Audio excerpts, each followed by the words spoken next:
Hello and welcome to Losers Queue. I'm your host, Jesse McCullough.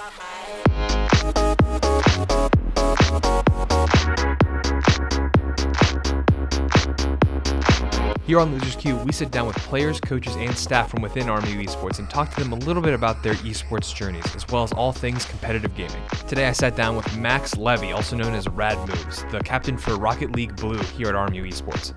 We talked a little bit about what it means to play a role within an esports team, what role transitions can look like and how that affects esports, as well as the importance of downtime in someone's esports career. Rad and I had an absolute blast recording today's episode, and I hope you enjoy it as well. With that, let's get right into our conversation with Max Levy.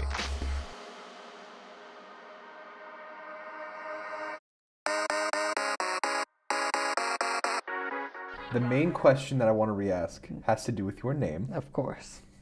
I have since watched the video. Yeah. I have seen Radical Moves, Radmoves, the Backyardigans video. Yeah. Totally, dude. But you need rad moves to surf Tiki Beach.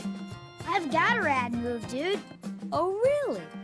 Totally. Check me out. Again, tell me, was there any, purpose as to why you chose that song? It was just a banger song. Really? It was a great song. And Pablo, one of the greatest characters of all time. Oh, for sure. You don't like Tyrone? Tyrone's a close second. But Pablo takes Pablo the is cake. superior, yeah. I mean, the hat. Oh, yeah. The propeller, swag. yeah. Mm-hmm. It looks like all penguins look like they're wearing suits at all times. Exactly. So he's just naturally cool. I mean, you look him up on the internet, and he has a king crown and robe and everything. Yeah, he's the best. So was Backyardigans your favorite show growing up? Definitely up there. Yeah. Yeah. I have some other shows that are personal. I'm personally fond of. How did you feel about the Wonder Pets? Never was really Never a Wonder Pets guy? I've watched some of it. Okay. But I never got into it as much as other ones. Yeah, because what year were you born? 01. Oh, I'm 03. Yeah. So there's a little bit of a divide here. Yep. Did you ever like Phineas and Ferb? Because Oh, yeah. that's exactly where you need to be. My dad likes Phineas and Ferb. He's almost 50. Yeah. I mean, Ferb's the best, too. You don't mess with Ferb. You don't mess with Ferb. You don't mess with any of those guys. No. Perry the Platypus. Yeah. You want to talk about all-time GOAT characters? He's up there. Oh, yeah. You can't forget about him. You'll never forget about him. You may lose track of him. Right. But you'll never forget about him. Mm-hmm. Yeah. Oh my gosh. So, Rad, what drew you to video games to begin with? My dad was a big gamer when he grew up. It was kind of just coming out for him. So, I mean, I started with Wii, pretty much. But I only had Game Boy games on it. Or, not Game Boy. I can't remember. Retro? No, the other one. GameCube? GameCube. GameCube, okay. Yeah, GameCube games worked on the Wii for some reason. Yep. I don't know why. They had backwards compatibility. Yeah. So Super Mario Sluggers. Oh and my Strikers, gosh. Those two. Oh my, did you play Double Dash? Tell me you played Mario Kart Double Dash. I don't think so, no. No, dude, that is one of my favorite games. No, Sluggers and Strikers. Strikers was soccer. Yep. So that started everything. That's the roots. The first time you scored a goal. Yeah. It's just that you wanted that feeling all over again. Yeah, so I love soccer. And then you also said you liked racing games a bunch too, right? Yep. I did Motor Storm. That was one. I never heard of that. That was you could range anywhere from a motorcycle to an 18-wheeler, and you had a boost amount, and if you did too much boost, you would just flat out explode. It was so fun. And then Excitebots. Please tell me you've heard of Excitebots. You told me about this. You told me about this the last time. I did not know what it was. Oh, no. Because it was a PS3 game. No, it was a Wii game. It was? Yeah. Oh, I failed you. It was so good. I failed you. You should look it up. Ugh. Maybe one of my favorite games ever. Excitebots. Yeah. That sounds... what is it about again? It's a racing game. Yeah, it's a racing game, but your cars are bugs or something. And you collect stars. So it's not actually how far you make it. It's collecting the stars along the way. So you can finish way before someone else just because you collected it's high stars. score instead of fastest time. Pretty much, yeah. Okay. But yeah. Interesting. That was and great. so then that jump started then into Rocket League. Yep. Pretty much. And then you've just been on that track this whole time. been playing Rocket League since day one. First day it came out free to play on PlayStation. Yeah. That's quite the journey, Rad. Yeah. It's quite sad. You did not hear that from me. He said it first. Yes. He said it first. Like, and I know part of it was it just that combination of just I like scoring goals and I like soccer. When you saw this game, was it like love at first sight type stuff? It was weird because it was definitely a game that no one has ever seen before besides SARP BC, which was before Rocket League, the same creator, same kind of game. Okay. But it never blew up. The second Rocket League came out, I think they started doing more marketing, more stuff like that. Made it free to play right out of the gate. Definitely did a huge jump on it. Mm-hmm. But it was just different. It was completely different from any other game I've ever seen. So I'm like, I'll just try it. And the fact that it was so difficult just made me want to keep playing it more because I need some sort of competitiveness. I hate solo games. I hate campaign. I can't do it. Just being able to compete at any kind of way, like that's what I needed at the time. So yeah, definitely, I get that. One other thing, I guess, like there was one thing that I talked about with CJ when I interviewed him, and I was talking about essentially like how like Rocket League techniques evolved, and how like there was this one guy that basically revolutionized air dribbling and all this stuff. Yeah. Can you talk me through sort of the history of like tech for Rocket League? So first coming out, no one went in the air. It was like, if you're in the air, you're the greatest player ever. Yeah. So everyone just stayed grounded, stayed on the walls. Then people started doing aerials. And you're like, wow, this needs to be learned now. So once one person figured it out, everyone else has to figure it out in order to compete. Yeah, to catch up. So you had people doing aerials. You're like, okay, we got to do that. You see pinches, the cookster pinch. That's where you just pinch it all the way down the field from one end to the other in the net. Everyone learns that.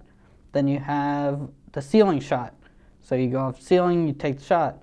Then you have the squishy save. Squishy muffins, where you go off the ceiling of the net and make the save. Like, there's so many plays named off of players because that's what made the game what it is now. Yeah, so like there's none of this. I assume there's probably some intentionality from the developers. They like want some of these things to happen. Yeah. And so like obviously like they know that boosting in the air is going to send you into the air, and then you're able to control your vehicle in any given way. Right. But none of that stuff. There's no like tutorial or any of this stuff. Right. Like there's a tutorial in that like this is how you press, like this is what button does what. Right. Figure it out from there. Any type of advanced tech is up to you. Yeah. And those types of games are like very much so falling out of style. I guess in some cases, some games have like specific tech, but like for like games like Overwatch, like tech like that, like the only thing I can think of is like Lucio wall bouncing, Right. and stuff like that. Like Valorant has no tech like that. I mean, Call of Duty like may have some slight like movement technologies. The closest game in my head to what Rocket League is like Super Smash Bros. Melee. Probably, Where it's all tech. Yeah, it's all tech. You have to understand the wave dash. You have to understand power shielding, shining, all this different stuff. The wave dash actually from Rocket League came from Super Smash. Yeah, that's what. That's when you like basically just boost like slightly off the ground and like immediately go back down. Right? And it boosts you forward. Yeah. Yeah, like there's so much of. I see so many comparisons between the two when it comes to that because you have techs named after players. In your case, you had the squishy save. In Melee, there's this thing called the OMSA tech. Yeah. And stuff like that. And that's how I best like understand it in my head. And I mean that was over the course of 20 years. Right. Like they're still figuring out tech for Melee to like, but they're getting down to the minutia. Like they're really getting down for now. And one of the things that interests me about Melee is that like they actually modify the controllers that they play with so that they can play better. Okay. There's nothing like that in Rocket League? I mean, you can change your keybinds, yes. Yeah. And actually, Zen, greatest player right now, pretty much, he has his arrow bound to pushing in the left trigger. Okay. Or left joystick. Yeah. No one's really even thought of that before then. So, like, just him doing that automatically made other players switch to that to see if that was better. And obviously, time will tell, but, I mean, there's still new stuff coming out every year, every season. That just isn't believable. Do you think it's anywhere close to being like solved in any way? Like every single piece of technology being found out? No way. No way? No way. How long do you think it's going to take? Because like Melee, they're starting to get... Yeah. It's not a solved game anyway. It's Right. not like chess where like, oh, we're 170 moves in. We know Right. exactly what's going to happen still. Yeah. Like it still feels very fresh every time. It's all physics based. Yeah. Rocket League's completely physics based. So if you find some way to make a shot more powerful than realistically what it should be, like looking at it, like that's a new thing, and people are going to try and learn that. Flip resets is definitely a mechanic that I don't even think Rocket League intended on early on. Basically, you gotta land the ball on all 4 wheels, and you get a whole new flip off of that. Okay. So like people are able to do 7, 8 in a row. Wait, so in the air, they're In the landing air. on the ball, and then they're able to reset their momentum from there. Yes. That's what a flip reset is? Yes. That sounds awful. Yes, I can't do it. I suck. I can't do it. But like, mainly freestylers keep it up, which is basically trick shotters from other Yeah. games. But they're the ones doing like the 7, 8 resets in a row. But if pros start using it, other people are going to start using it and then finding new ways to get resets. Like there's multiple different kinds of resets now. And so. that's the next frontier, as it were. That's what they're trying to figure out now is basically how many opportunities can you get to reset in the ball, reset in the air, basically for misdirection purposes. Like what you can do once you get the reset kind of thing. Okay. Once you get the reset, how are you going to make it better? That's the hard part. The quick thinking of what you should actually do. Okay. Yeah. I mean, we talked about Melee, like that stuff, like, I mean, that works on a game that is like hard set at 64 frames a second. Right. Anything past that, like everything is measured in that frame scale. Yeah. I don't know how Rocket League, I mean, like ping and I'm stuff at like that works, but 360 FPS and 12 ping usually, so. yeah, those I don't know how precise any of those execution windows are, which I imagine they're semi-precise. Yeah. But like that makes it so much more interesting to me because like you spoil how we did the last interview. We did talk a little bit about how you sort of centered your play style around the sort of being cerebral in the server, the mental side of the game, as opposed to the mechanical side of the brain. Right. So how have you kept up, even though you pride yourself on your mental game, with your mechanics? Obviously, you suck at flip resetting. Yeah, I suck at mechanics in general. That's just because I never wanted to learn it, honestly. Really? Yeah.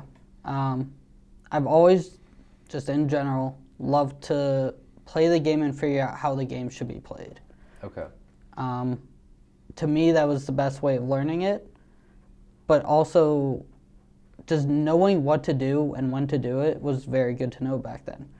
Obviously now, with all these new mechanics coming out over time, I never learned them.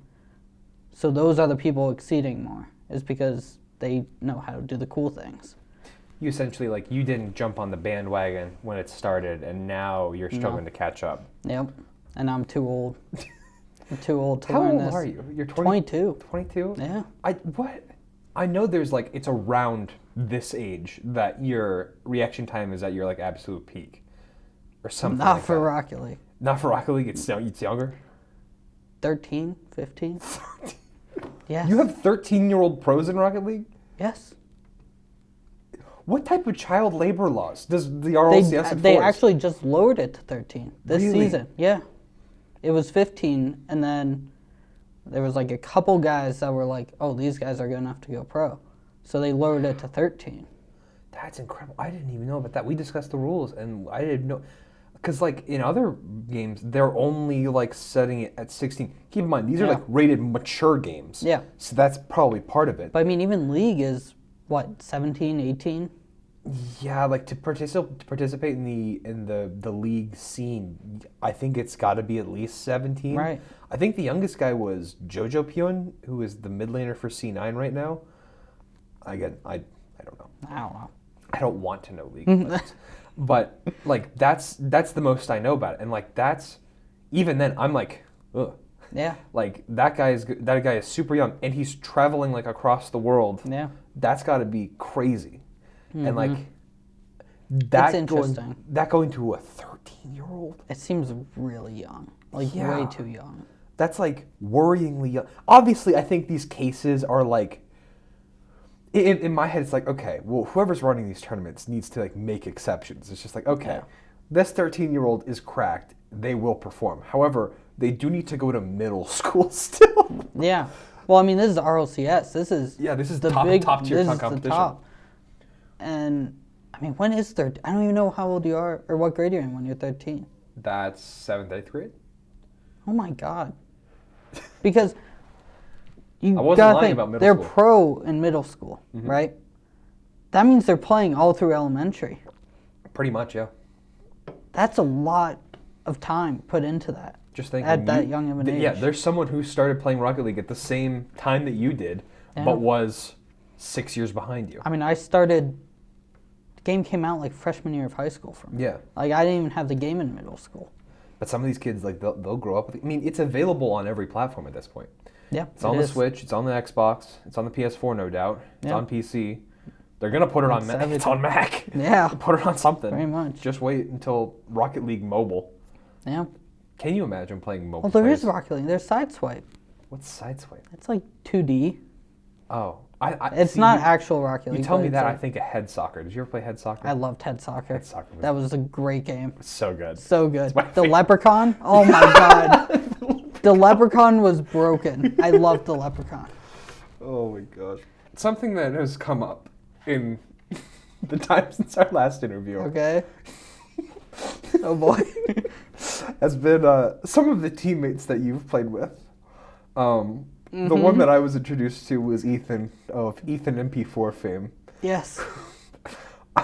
who is just a character. He is something. Um, I love that kid so much. So what is the funniest story that you've had? I mean, you've had Ethan, you've had Nova. Did you have Ethan and Nova on the same team? Yeah, for a little bit it was me, Ethan, Nova. How did you survive? It's just mentality. It's so much fun. That might have been one of the greatest enjoyments of my life, playing Rocket League. That was the most fun you've had? Yeah. Yeah. That's the one thing that I realized is that, like, I think there are people that you enjoy playing with more, but then there are people that you play better with. Right. If that makes sense. We're like, the skill level is different, but who you have fun with is up to you. Right. I probably have the most fun playing Valorant with CJ. Oh yeah. Oh yeah. It's just awesome. Yeah. So much fun to play with for no reason. Yeah. So I wanted to ask you, like, what is that process like? Because you've been on the Rocket League team 4 years now, or how long? No, I've only been here for 2 years. Or 2? Yeah. So you've transitioned through a bunch of different teammates. Oh yeah. Countless. So what does that process usually look like of you, like, warming up to the new teammate, especially with how much like chemistry is a huge factor. You're now doing that with Elu on the team this year. Right. You've done it obviously Elu and Sheep. Yeah. Yeah. Yeah. So it's a completely new trio. Yep. You've done so with Ethan, with Nova. Who am I missing? I mean, Rap. Rap. Rap was up there. That was the name. Chemistry is definitely huge. For RLCS, I teamed with my IRL friend for 6 years, pretty much. And just, we played great together. But it didn't matter because we couldn't find a third that fit us. So that's how much chemistry actually matters. You need to find a team that is constantly playing together and just getting better together as a team. In RLCS, it's hard to stick with the team for that long because if you don't do well, someone's just going to move on. That's just how it is. You might get one tournament with them and that's it.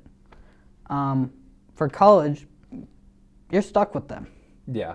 So, like, you got to make the time of it. Stuck. Yeah. You got to make the time to play with each other, to learn how everyone wants to play. And I feel like I've done that pretty well with Ethan and Rep. All of our play styles just kind of matched together, luckily, honestly. But then Sheep came in with Rep for 1 semester, I think. That was tougher because Sheep was a first man at the time and Rep was a first man at the time. And I was the third man, just sat back the whole game. So that was just difficult to try and figure out what was working, what was not, because we were just colliding with roles. So this semester, we're teaching Sheep how to play second man. which is a hard role in my opinion. Probably one of the hardest. Yeah, because for first man, like being sort of in the intermediary, it's sort of like playing, I want to say like center in hockey or something like that, where it's like because you're... It relies heavily on that person. Yep. And then everything else flows around it. Mm-hmm. So like you have me and Ilu going along the sides and the backs, where his job is to just stay in the middle the entire time. That's hard to do because you need boosts, you need to get out or in at some points, and if you mess up, it's so noticeable. I suck at second man because I never know when to go. I always play as passive as I can, and that's not good. Ilu's a better second man than me, but he's still more of a first man because he loves to keep going for the ball and he can do a lot of mechanical things.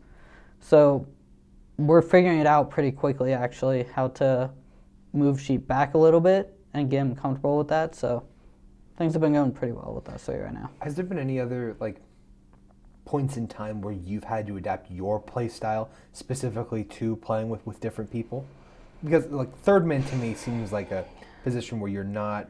No one wants to play third man. That's the thing. It does seem like the least fun role to play. No one wants to play it. So I've never really had to get out of third man. What I kind of play is the first third, where you go all the way back and then all the way forward the whole time. I pretty much am never in the midfield. So that's good and bad because what I do is I start from our end, I 50 the ball, I get it past one, then I look for a pass. If there's no pass, go for a shot, try and kill someone, all the way back. So I'm pretty much always in the back.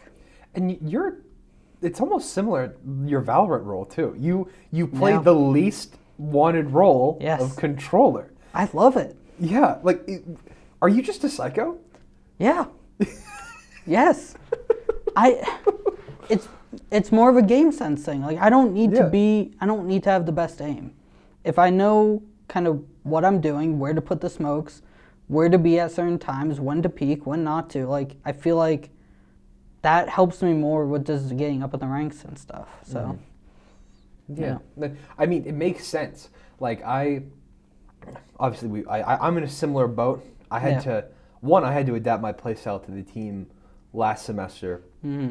I went from playing Sentinel, which is still a pretty passive role, but I feel like you can get a lot more done in that role, to playing the controller role. Yeah. And that was a big shift for me because I mean I played 2-3 games of controller for the team my first semester captaining. Yeah. But then they immediately was like, go back to Sentinel. Yeah. And I was like, hey, if you want me there, won't complain. But like adapting a role to fit the team is a very difficult process. Right. Because there is part of it where you sort of, let's say you lose the part that you enjoy about the game, but it's... Having to relearn is tough. Yes, it is sort of like relearning how to walk. Right. You have to figure out like where you need to be, what you need to do, what is your goal in any given scenario. Right. And no doubt like what Sheep's had to go through to like essentially look at the game from a completely new perspective has been tough. It's just so tough to work with, honestly. What else is tough is some of the competition that you play. I did a little bit of research into that LAN that you went to. Yes. That we talked about, and you had quite the time there. You wanna go through that again for me? Oh boy.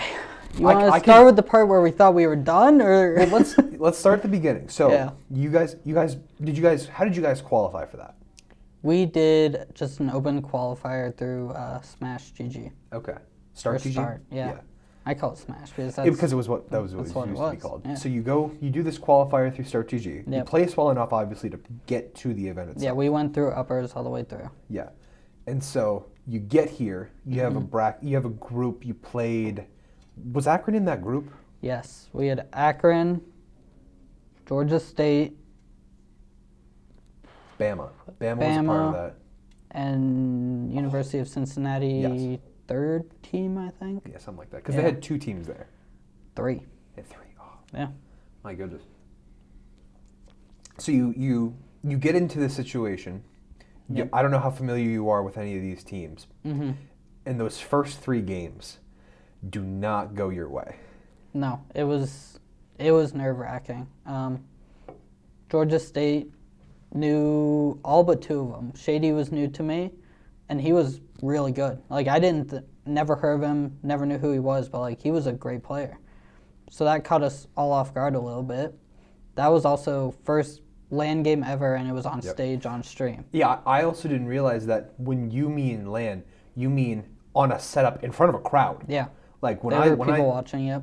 When I did my LAN tournament, I was just in a very compact room on foldable tables. No, yeah. And that wasn't fun. But like you had the pressure of getting up onto a stage.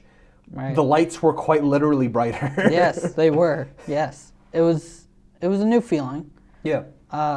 Definitely nerve-wracking at the beginning, especially for me since I pretty much always played by myself, like just in my room. So yeah, that was very new.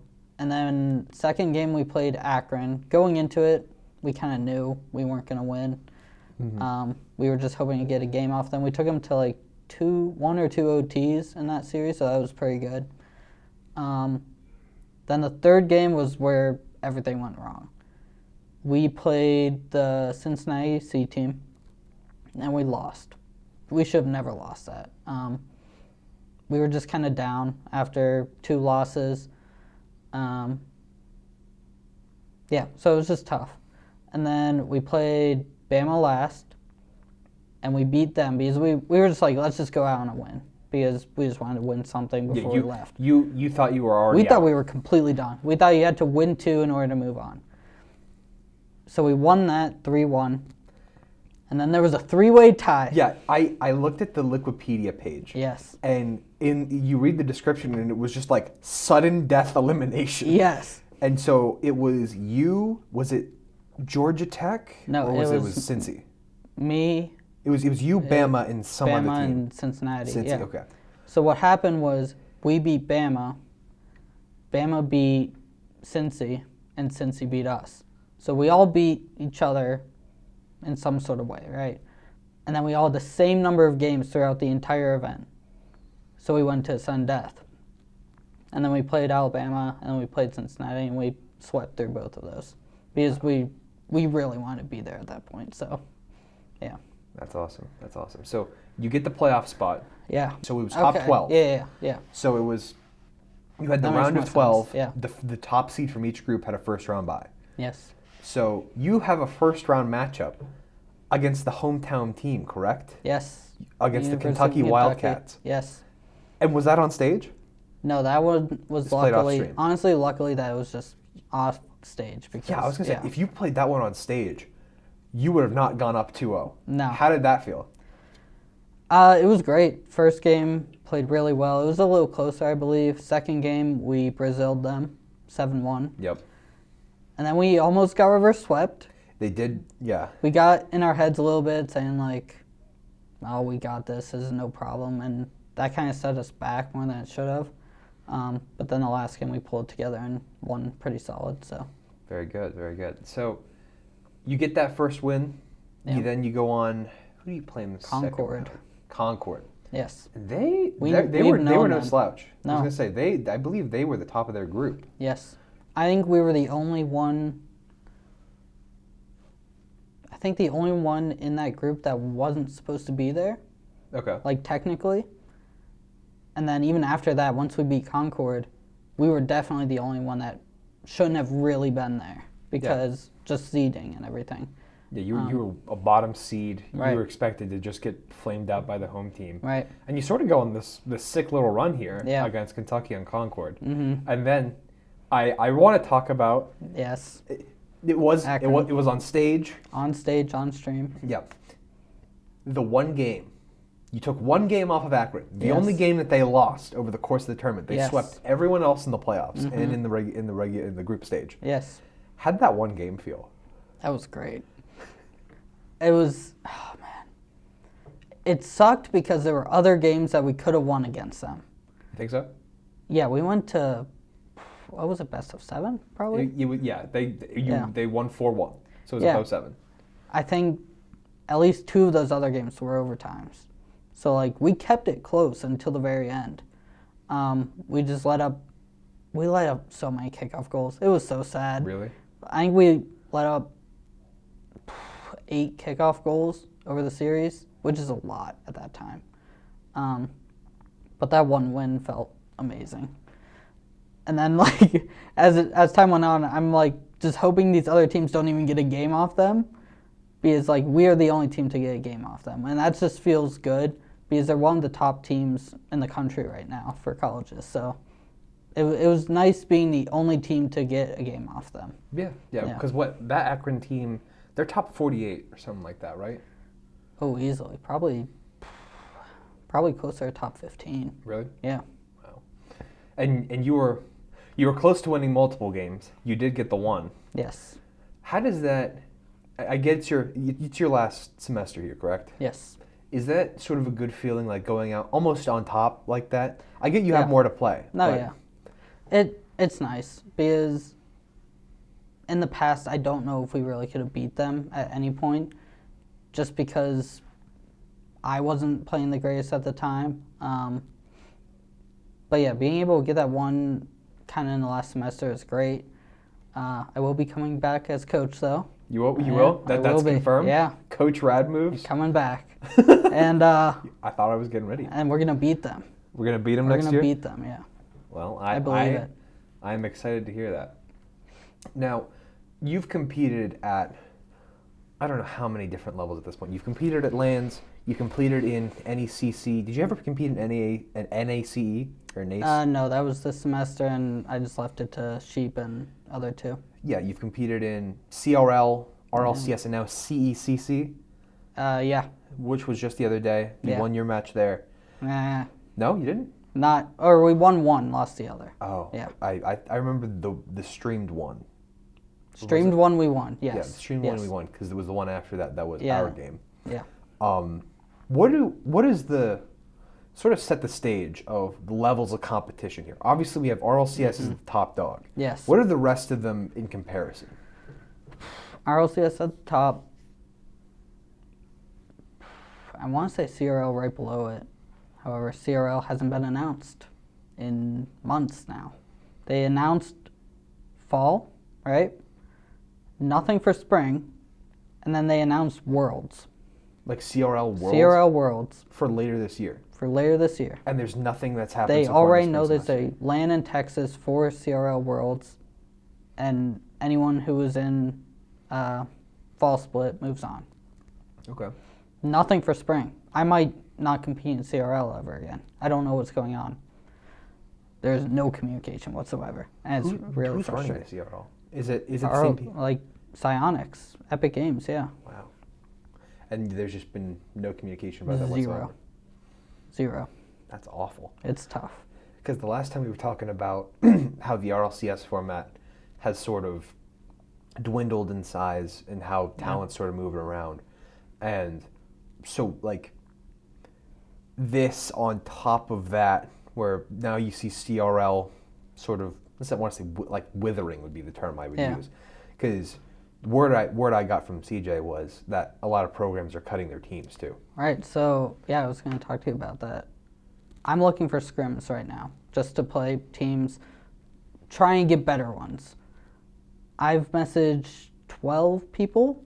I think one got back to me, and the rest just they're not scrimming. They're not playing at all because I don't think they have the funding to keep it going, to keep the players there right now without CRL money.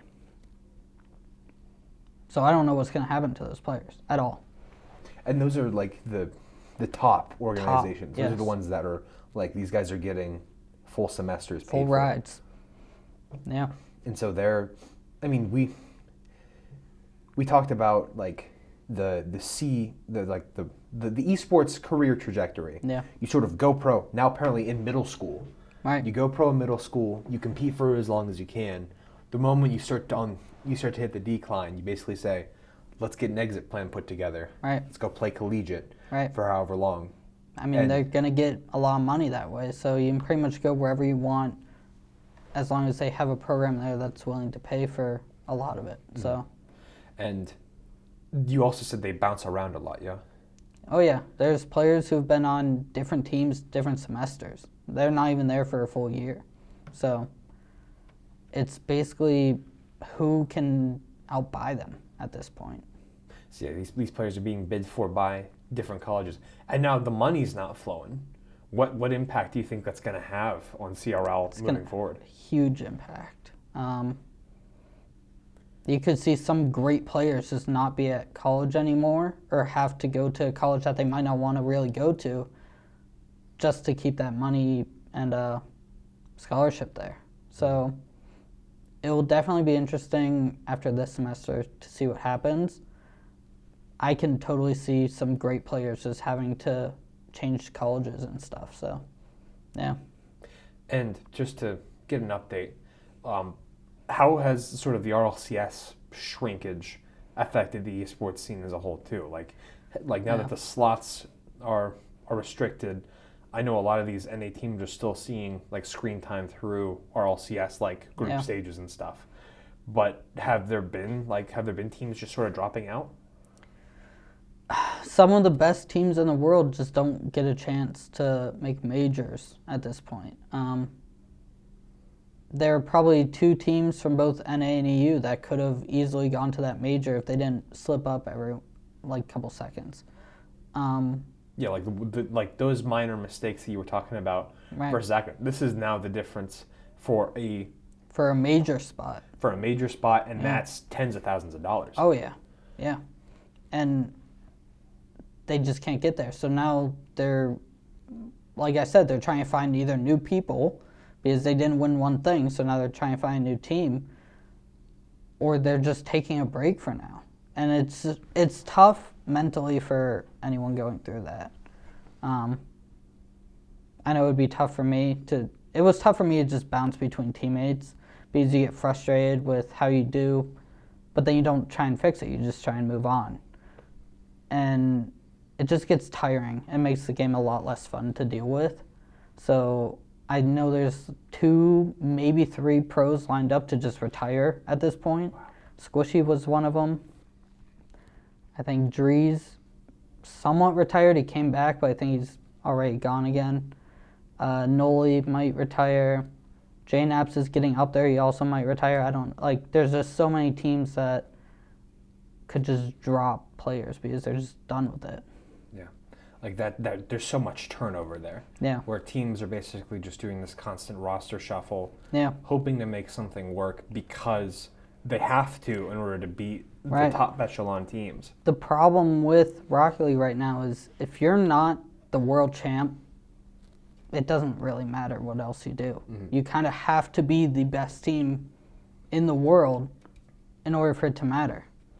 But with a game so reliant on chemistry and play time together, don't you feel that teams sticking with a core of 3 guys and just hoping that they develop more, or their chemistry gets better, or that some sort of breakthrough occurs? Wouldn't you think that would be more successful as opposed to just constantly rotating a player out every time they lose? It's tough because you expect them to get better as a team, but then you keep seeing them lose. And it makes you question, why are they losing? So then they're like, maybe it's just one of the players that we need to switch out. If they keep playing as a team, it's either going to go one of 2 ways. You're either going to keep losing or you're going to finally figure out and move on. Vitality right now, they won Worlds, and they're kind of falling apart right now. They're not doing great. They did make the major, but barely. And people are just expecting a roster change soon. Do I think there should be one? No, because I think there are 3 great players who just won Worlds, but they still might do it to try and get a better team. On paper, at least. Yeah. And is there there's part of it in my head where I'm still viewing things from my own perspective where roles take a huge account into all this. Mm-hmm.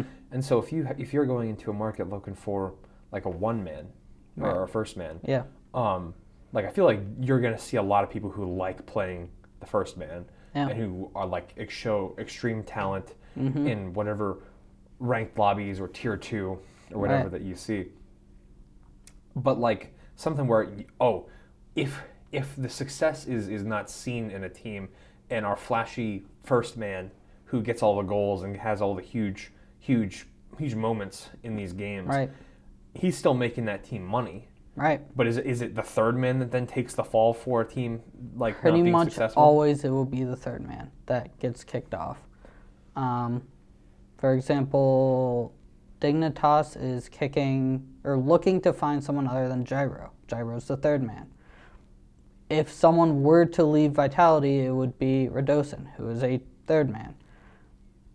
It's because you build off one person usually, which is difficult because if you're that one person, that's great.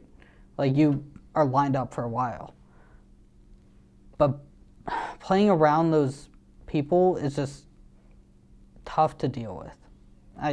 You know what I mean? Yeah, they command so much, and you have to adapt to them rather than them adapting to the larger system. Right. Like when you base things off of the person who makes the plays rather than the person who sets up the plays. Yes. Like you focus on the people that set up your plays, your 1, your 3, and your 2. Yep. Then whoever that one is, and if they're not performing, like if all of a sudden you stop scoring and like a lot of that stuff peters out, and you know that your foundation is so sound that it basically can't be them. The one guy can rotate in for that young rookie who is just going to make a huge splash out of nowhere. Right. You see a huge example with this with the Loud Valorant team. They have had Isn't that the youngest? Is that the... No, they're not a super young team. They're a Brazilian team, but they've been the yeah. most consistent team Okay. of the last however many years. And they're the only 2 players who have remained consistent on their roster for the 3 years that they've been together are basically their Sentinel player and their controller player / initiator players and IGL. Right. And they've rotated through initiator players and they've rotated through duelist players. They just lost their duelist player who everyone thought like, oh my goodness, this team is going to be done without this guy because he was putting up all the stats. That guy goes to a new team, they flame out. They don't qualify for the international major. Yeah. Loud still does with the duelist that they basically picked up off the street for pennies on the dollar of their contract.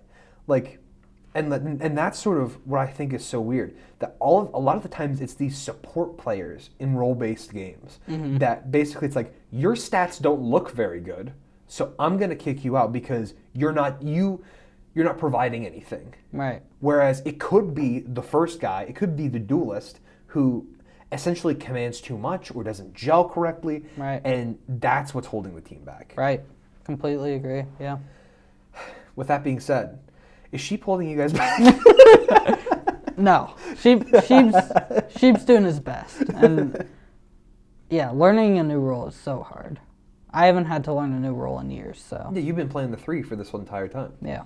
I mean, I started playing controller, but I've shifted around to all these different roles, and like that's what's so difficult for me to get as just an observer is that like I always want to understand how everything works. Right. I don't just want to know how this piece of the puzzle works, because if I don't know what the left hand is doing, then how do I understand what's going on completely? Right. And so I challenged myself to learn how this character works and how all this stuff works.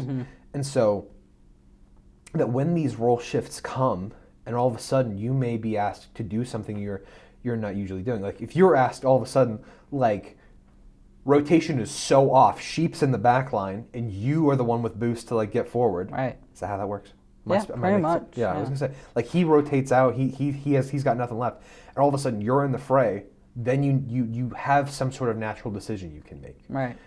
And at the very least, not screw up. Right. Yeah. Well, that's the goal right now. I'm still.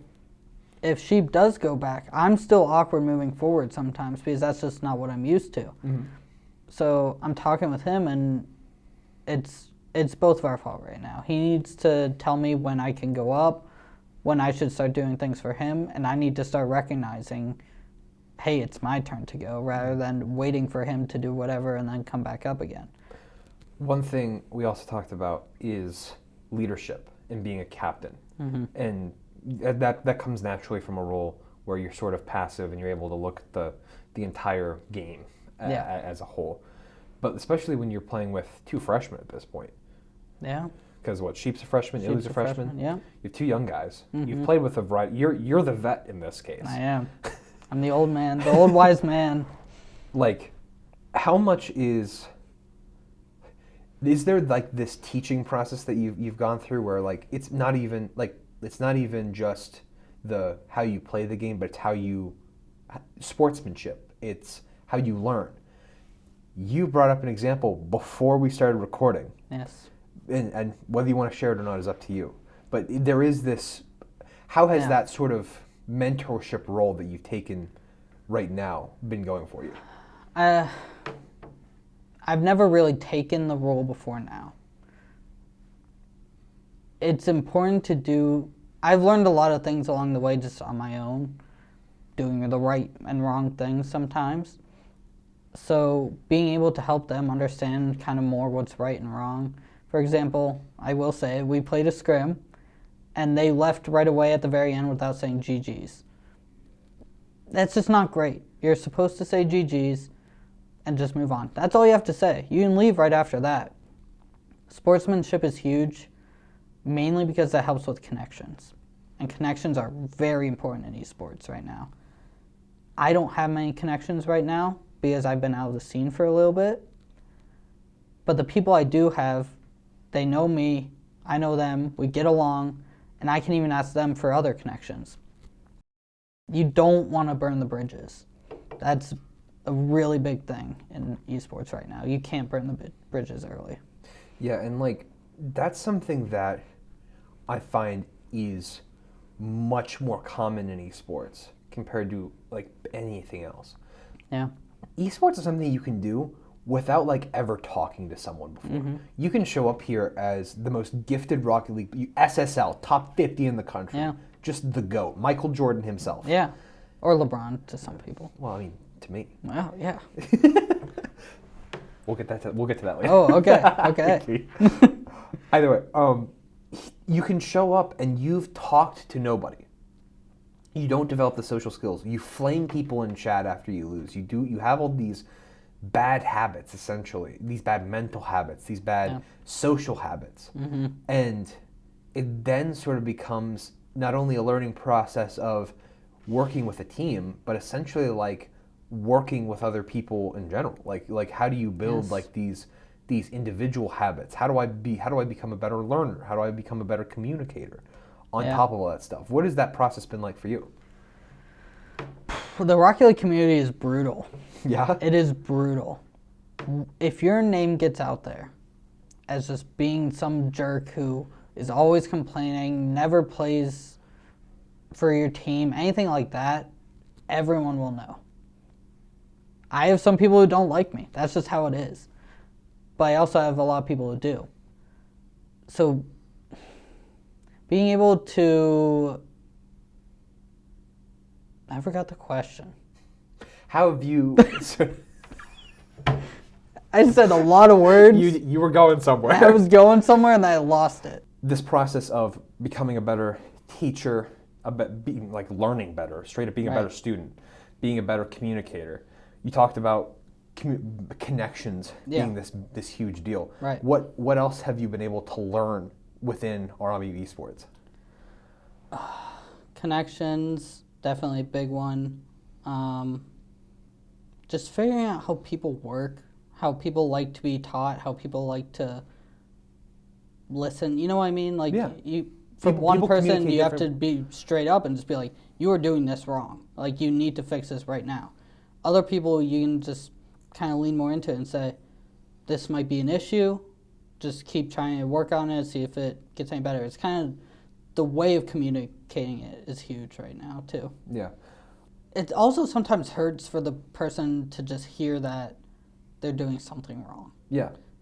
Mainly, so at least for Rocket League for me, I don't point out my issues when sometimes I do. But most of the time, you notice the other people's issues before yours. So you tell them, you're doing this wrong, you're doing this wrong, you're doing this wrong. And it kind of piles up. I'm starting to realize that more as I do it. So I'm kind of pushing back on it, but it kind of just needs to be fixed at this point. It's like the same mistake over and over that needs to be fixed. If there's new mistakes, that's fine. That means you fix the old ones and now you have new ones to work on. But once you start fixing them over time, that will keep making you better and better. But if you don't fix them, something just has to, you gotta make something different. Yeah, I agree. And it also, when you pile on some, like, that's something else I've learned, is when you pile on some Yeah. of those constructive criticisms, people will take them in different ways. And a Right. lot of the times, like, there's fatigue for that. Yeah. Where, like, we would do a VOD review session, and we spent, like, 5 minutes on one of the mistakes that I made one time. Right. And I about lost it because yeah. it was legit It sucks. about the angle that I was holding Yeah. for 2 seconds in a round. And I just, like, but the thing is that, like, all of a sudden, like, now it's not about trying to improve, it's about being right. Right. And that's, like, such a critical part. Yeah. Like, a lot of the times it's not about who's right, it's about, like, getting it right, you know? Right. No, yeah, that's definitely big. Another thing is, like, pointing out someone else's wrongs doesn't make you 100% right either. Yeah. I think that's also important to note because I make mistakes in the game all game. I think the difference right now is I know how to fix them, and I fix them without saying what I'm doing wrong and then trying to fix it. I just do it automatically. So one thing I've started doing is saying, like, I'm getting bad touches, like, out loud. And then I'm saying I'm going to start trying to get better touches and start controlling the ball. And I feel like that kind of eases up the tension and kind of takes it less off them and more on me. Because it's also my fault. Like, Yeah. I can't You play perfectly. acknowledge what you're doing wrong. Something that your teammates may not notice, but it's sort of now the pieces fit together. Like, now there's a little bit like, oh, now we know what we need to do Right. in order to start winning. Right.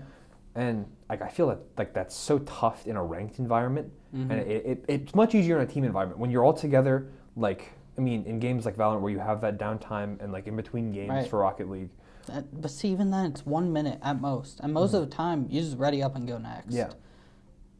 Like, I I've been taking that 1 minute more now to just kind of chill out, figure things out, and then try and fix it. But it's a fast-paced game. Like, you have to be able to change quickly. Yeah, and that's something that I think so many people fall in the trap of. It's you go into something with the idea of improving, and sometimes you just hit that negative spiral, and it's less about trying to improve, but basically just trying to break even. Right. Like, it's about, oh, I'm going to go in and play ranked, and I'll focus on doing this and this and this that I got from my VOD review, or I'll focus on doing this to get better in my role. Right. All of a sudden, you start losing, and You go back to the old ways because you want to get back up again. Oh, I know. The MMR trap. Yeah. that's how they get you. You go down 40 and you're like, I'm done. And you just go back to what you were doing before. You honestly get more toxic. You do dumb things. And There's a spiral to it. yeah. You fall down a hole when you do that because no one wants to play to learn. Yeah. No one wants to. You just want to play to win. But there's a huge difference to both of those. When I was doing research for this, Yeah. I looked up the Bluegrass Battle. I also found your Twitter, which we also mentioned last time. Yes. And your official retirement. Yes. And obviously, you're back to competing now. Yes. Although you will retire to then become a coach. However I that don't works. know. However that I works. don't know. But the one thing that you noted is the importance of just being able to not play the game that you compete in. Yeah. And like we just talked about getting downtime between games, and getting downtime outside of the game is tremendously important as well, especially for that mental. Can you speak to that? So, to me, playing one game too much is just, you're ready for burnout because it's just too much of one game. You gotta try and find other games that you still enjoy, but you only play them for enjoyment. Maybe if you want to get good at them, you can play them more, but it will never be your main game. You're always going to go back to Rocket League or Valorant or League, whatever your main game is. To any of the League players out there, we are sorry. I play League for fun, believe it or not. Yeah. Oh my God. I know. Oh my God. Yeah, that's crazy. Oh my God, Rat. We got to talk about healthy habits. No, bro. it's fun to me because it's not my main game. I got banned for inting a while back. But Really? Yes. That's so sick. But I don't know. Just being able to find different games, even pop-up ones like Pal World came out, just took a break from Rocket League a little bit, grinded that out. Among Us way back. Among Us was the game that pretty much stopped my Rocket League for a long time. Lethal Company, I'm honestly getting back into again. Really? Yeah, getting all the mods and stuff. Yeah, it's been fun. But like just finding those games that you don't have to stress about and just enjoy playing is going to make the experience better for your main game. There's so much of esports and competitive gaming that is just mentally draining, and that's where that toxicity comes out in. Like, yeah, you can be focused on improvement, you can be focused on doing this, but at its core, games are about having fun. Yeah. Even the competitive games that you see on TV where those guys are competing and they are earning millions of dollars doing so. Even when they started doing that, they started doing that for fun. Right. Like, there is... But now it's a job. Like, Yeah. you have to keep going. You have to keep getting better. It's taxing. That's what this turns into. Yeah. Is that, like, esports, you lose the love for the game. Yeah. And taking care of that, taking care of not only that, but your motivation is so key. And Yeah. over break, I basically took 3 days and I said, I need to not do things. Yeah. And I played Persona 3 Reload, which I'm admitting as a public person, which I shouldn't be doing. That game is for nerds. It is the worst. Lance plays that game. That's how you know it's bad. Oh, yeah, that's nerdy. Oh, yeah. But it's taking the time away and resetting priorities. It's and that's going to help you go into the next time you practice, the next time you scrim, and you may not be as sharp as you were if you say practice that day or you took time. But taking care of yourself is a thing that I feel like is so easy to not do in esports. Yeah.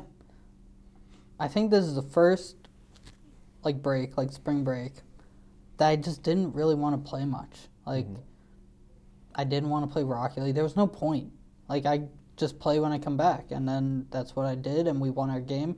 Now we have another 2 weeks before we have to play. So that's enough practice time right there. I don't need to be playing over break.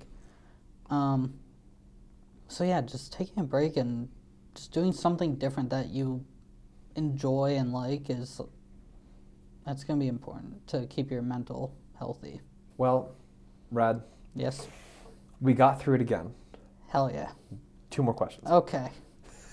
Let me sit up again. All right. They're fun. They're fun. It's the same 2 questions at the end that we did last time. I think I changed my answer on one of them. The first one, Yeah. your top 3 goal explosions. Party time number 1. Always. We discussed this. Yes. I still haven't looked up what party time looks like. Is it obnoxious? Yes. Okay. It's one of those goals that you get it scored on you and you just get mad. yeah, because it's just a bunch of color balloons that come out and it goes, yay! So it could be the dumbest goal ever, and just hearing that is like, that sucks. Don't want him to score again. Then what else? Juiced is the one I changed. Juiced. Which one's Juiced. that? It is just a bunch of fruit coming out of the goal. Oh, Fruit. what about it? That one makes... I don't know. It's enjoyable. And then Okay. floppy fish. Is that... Yeah. None of these have been normal. Some of them are cool and awesome effects. The Some cool of ones are anime lame. girls. Cool ones are lame. You do want to make people mad if you score. Yeah. You have to be strategic in how you tilt your opponent. And Specifically pink floppy fish. I have all the painted floppy fishes. Yes. I'm happy to hear that, Rad. I'll just happy show to you hear it because it is a great goal explosion. Please Yes. do. And then your favorite player anthems. Humble by Humble, Sit Kendrick Down. Lamar. Yep. I've been using Barbie Girl. Oh my God. Yep. I would lose my mind. Party time into Barbie Girl true combo. Yeah. I would alt F4 every time. Or if you make an epic save, which is a closer save to the goal Yeah. line, it plays it a little bit in the background. It's just like a mumbled version. It's great. It's so good. Do you get that often playing third man? Oh, yeah. Oh, yeah. It's a bunch of Barbie time. Yeah. Barbie's everywhere. And then, do you have another one? The llama bell from Fortnite. Yeah. Yeah, it was pretty good. That one's obnoxious too. And then Crab Rave is also good. I like Crab Rave. Oh my god. All of those. I have so many songs. I don't want to play against you in a video game ever. Because I know I will get mad. Yeah. Especially since my goals just suck. Yeah. I have horrible goals. Yeah, because you're playing third man. That's like a goalie goal. Yeah. So I have this thing called the Radmoves buff. And I'm not familiar. I have like mind control on other people. I somehow make them own goal. I somehow make them just not go for the ball. You just have a mental debuff against your opponent? Yeah. That's so sick. How do I get this? Just be annoying? I don't know. There was another teammate I had called the Hertz effect where he was playing horrible all game, and then all of a sudden does the grossest thing ever. Everyone has that. Just the nastiest shot. Nastiest thing ever. Yeah. Wow. I have the one that makes people own goal. I don't know what mine is. I don't know what my secret technique is. Yeah, you gotta figure that out. It's important. you you use that to your strengths. Yeah, I Yeah. need to get that in order. All right. I make people own goal. Rad, thank you for coming and doing this again. Yes, no problem. I hope you enjoyed it. I hope it wasn't. It was good. Yeah, I was It was gonna say you've been smiling a lot. Yeah. Through the pain. Through the pain of a Through the lost pain and rib. suffering, yeah.